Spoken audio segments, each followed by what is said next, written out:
Hello po mga kababayan, kamusta po kayong lahat? And once again, welcome back to another episode of Simply Talk is Vlog.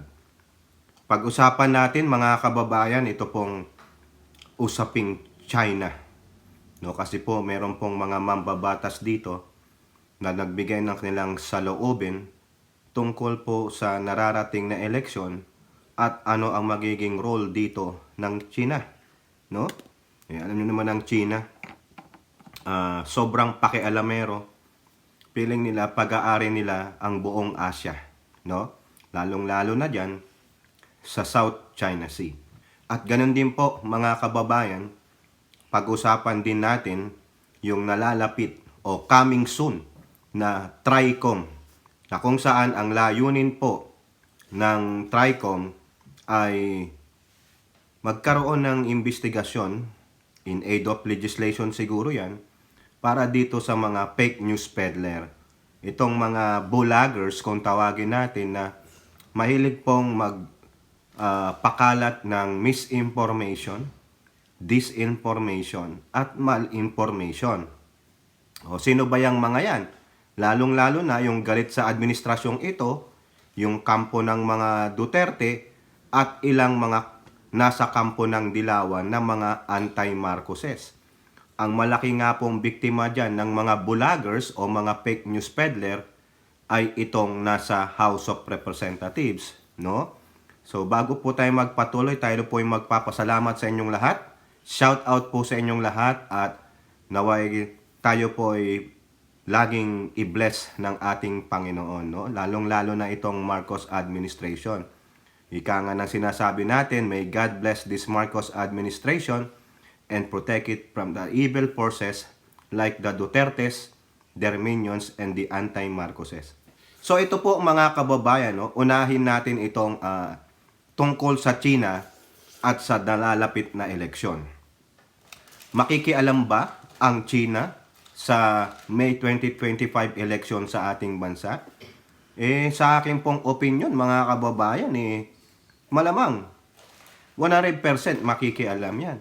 Kasi gagamit sila ng mga Manchurian candidate nila para po isulong ang interest ng China, lalong-lalo na dyan sa South China Sea, na kung saan talagang hindi po nila tayo tinitigilan. Yung panghaharas, pang-aagaw ng lupa sa West Philippine Sea. Ang latest nga po yung panghaharas nila sa ating BIPAR at sa mga research personnel natin dyan sa Sandy Case 1 and 2, no? At yung patuloy na pagsiga-siga nila, no? Pagpapadala ng kanilang monster ship dyan po sa Baho de Masinloc, no? Kasi po hindi nila ino-honor yung 2016 arbitral ruling. Kanila daw po ang kabuuan ng buong South China Sea. So malamang sa aking opinion 100% may gagamitin silang kapwa natin Pilipino na ibebenta ang kaluluwa sa ngalan ng salapi ng China, no? Yung mga tinatawag nating Manchurian candidate. So meron pong dalawang young guns dyan mga kababayan na nagbigay ng kanilang saloobin.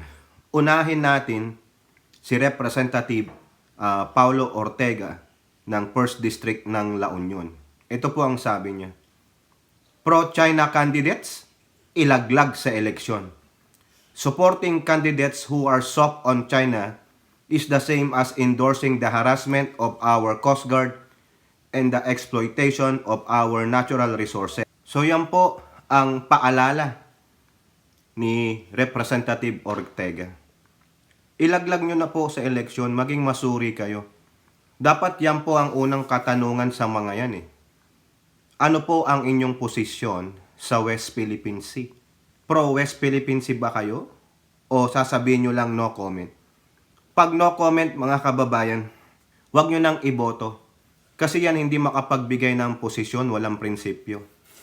So mahirap po yan. Tulad po ng mga kandidato ng mga Duterte. No? Yung mga kandidatong may allegiance sa mga Duterte, wala pong makokomento yan. Yung isa nga nilang membro dati sa PDP, sa kanilang partido, na si current Senator Tolentino, kinik out nila Kasi isa sa mga dahilan, magkaiba sila ng pananaw tungkol sa West Philippine Sea. Si Tolentino, gusto niya i-uphold ang 2016 arbitral ruling. Yung po yung nagkakaloob sa atin ng 200 exclusive o 200 nautical mile exclusive economic zone. Pero ang gusto ng PDP, communication lang daw.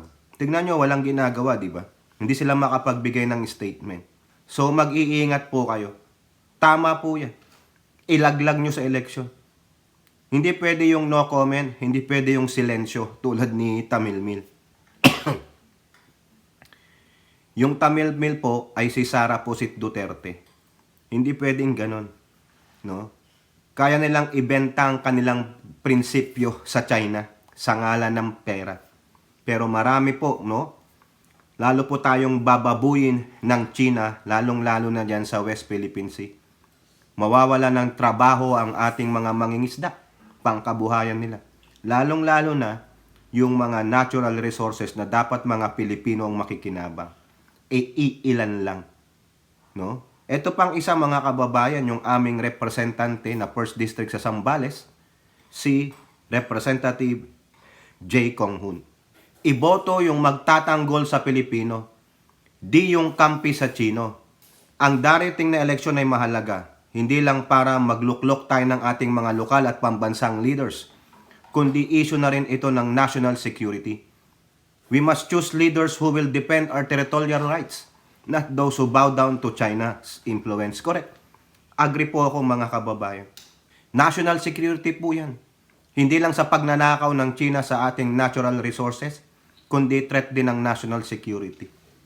Kita nyo may nahuling 5 ng underwater drones.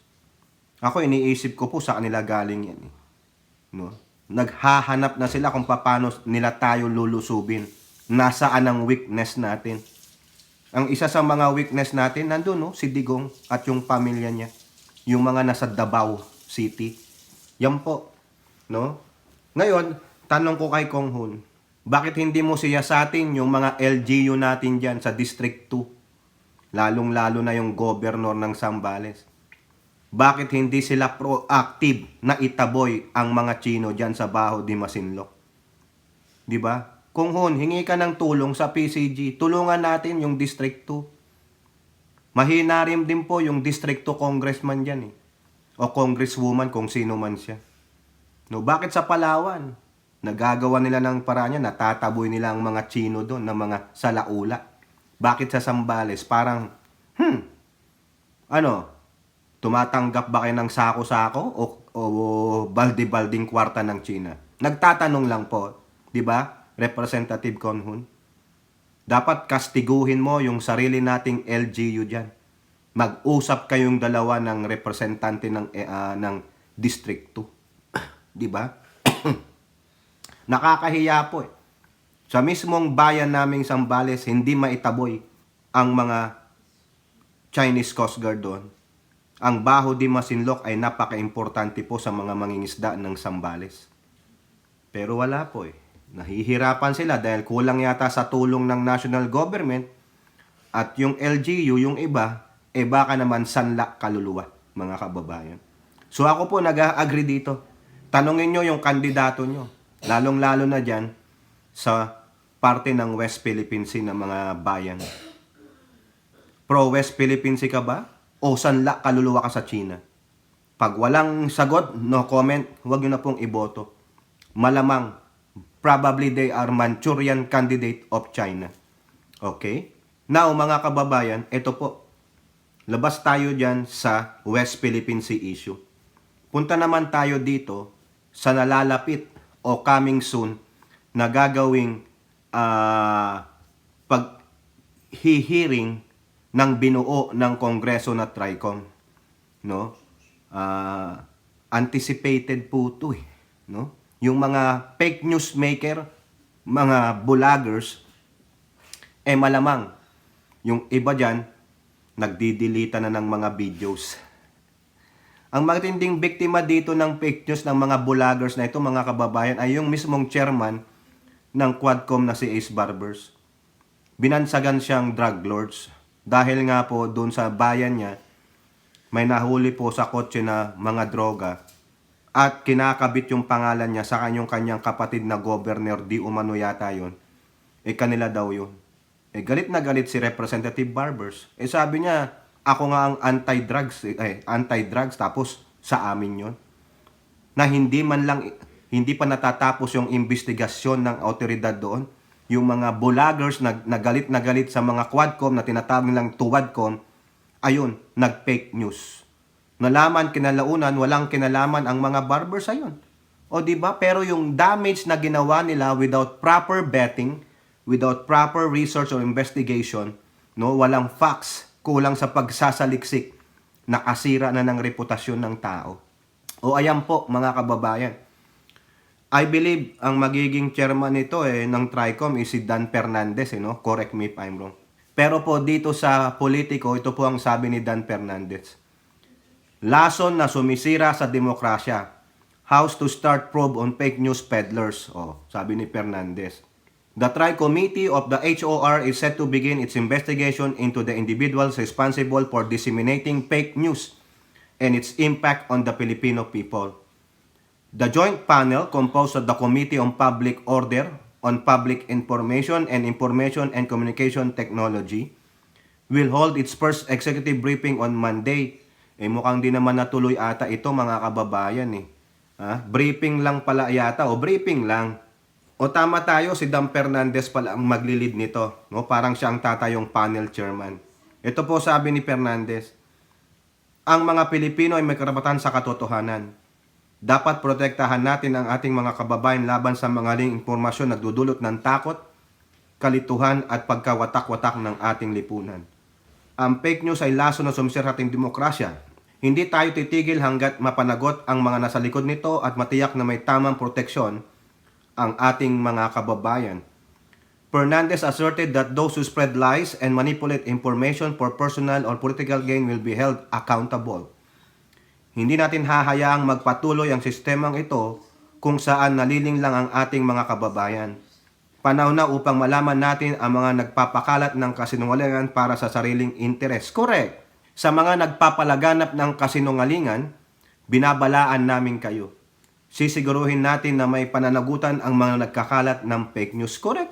Tama po yan. Representatives from major social media platforms were invited to the briefing to discuss their policies and accountability measures in combating fake news, cyberbullying, and harmful content. Fernandez said the investigation will also identify the legislative gaps to address the issue. Ayun pala Among the issues to be tackled in the briefing are the transparency of social media platforms in identifying and removing false information, enforcement of accountability measures against repeat offenders such as irresponsible bloggers and influencers, and the broader impact of disinformation on national security, particularly in relation to the West Philippine Sea dispute. Correct. The House inquiry will also focus on the dangerous fake news poses to ordinary Filipinos, especially the youth and marginalized sectors who are most vulnerable to cyberbullying and online harassment. Fernandez also called on the public to remain vigilant and critical on the information they consume online, urging a collective effort to combat the proliferation of fake news. Ang laban na ito hindi lamang laban sa loob ng Kongreso, kundi laban ito ng bawat Pilipino na naghahanap ng katotohanan. Correct. Nararapat lang yan. Ako po, suportado ko yan mga kababayan. Tama na yung mga pangloloko nitong mga bloggers na ito. Kasi bakit? Para lang po sa, nila yan pamimera. Yan na po ang naging main trabaho nila. No? 100 o 1,000% na silang mga vloggers and influencer. Pero, kung yan naman pala ang source ng inyong income, be responsible. Kasi you will be responsible for any action na gagawin ninyo. Okay? So yan po mga kababayan. Ano pong masasabi nyo dyan? No? Huwag nyo pong iloklok o iboto ang mga kakampi ng China. Huwag nyong iboto ang walang maikomento anong paninindigan sa West Philippine Sea. Kasi kung ganyan po, sanla prinsipyo kaluluwa yan sa China sa ngalan ng pera. No? Tulad ng mga ito. Di ba? At ganoon din po, coming soon na po ang TRICOM ang mag-iimbestiga sa mga fake news peddler. Kayo po, ano po ang inyong masasabi? Comment down below. And don't forget to like and share. Hope to see you on the next videos. Bye-bye. God bless.